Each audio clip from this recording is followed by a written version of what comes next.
அக்கா தம்பியாக பழக ஆரம்பித்து எக்குத்தப்பான உறவில் முடிய அதுவே இந்த டீச்சரின் உயிருக்கும் உலை வைக்க கடைசியில் நல்ல பிள்ளை போல் நாடகமாடிய இந்த இளைஞர் தற்போது கம்பி எண்ணிக் கொண்டிருக்கிறார்.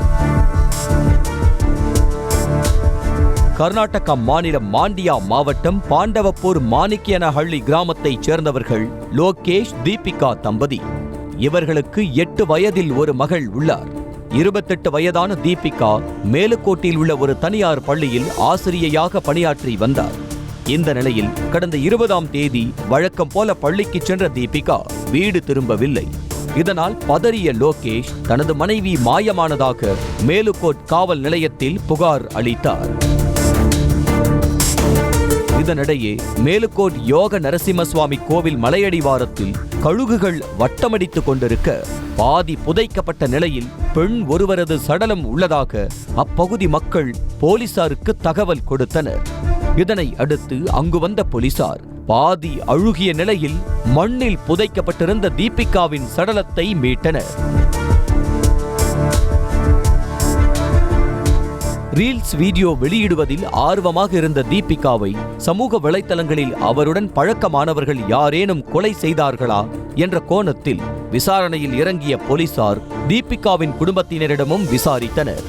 அப்போது தங்களது பகுதியில் வசித்து வரும் நிதிஷ் என்ற 22 வயது இளைஞர் மீது தங்களுக்கு சந்தேகம் இருப்பதாக குடும்பத்தினர் கூற தீபிகா கடைசியாக பேசிய செல்போன் எண்ணும் நிதிஷ் என்பதையே காட்டியது.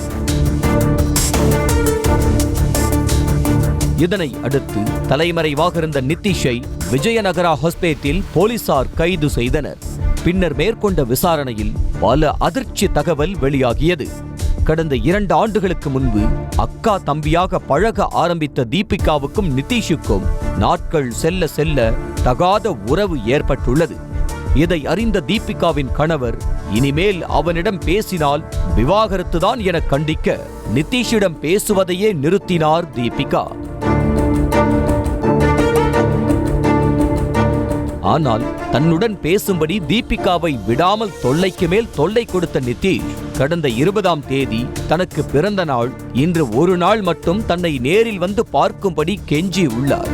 பிறந்த நாள் என்பதால் மனமிறங்கிய டீச்சர் தீபிகா சட்டை ஒன்றை வாங்கிக் கொண்டு யோக நரசிம்மசுவாமி கோவில் மலை அடிவாரத்திற்கு சென்றுள்ளார்.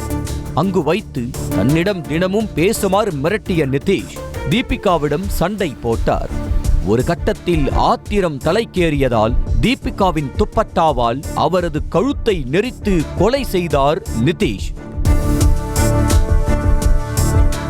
கெஞ்சி பார்ப்போம், அப்படியும் பேச மாட்டேன் பழக மாட்டேன் என அடம் பிடித்தால் கொலை செய்துவிட வேண்டியதுதான் என முன்கூட்டியே குழியையும் தோண்டி தயாராக வைத்திருந்த நிதிஷ் நினைத்தபடியே தீபிகாவின் உடலை குழியில் போட்டு மூடிவிட்டு அங்கிருந்து சிட்டாக பறந்து சென்றார்.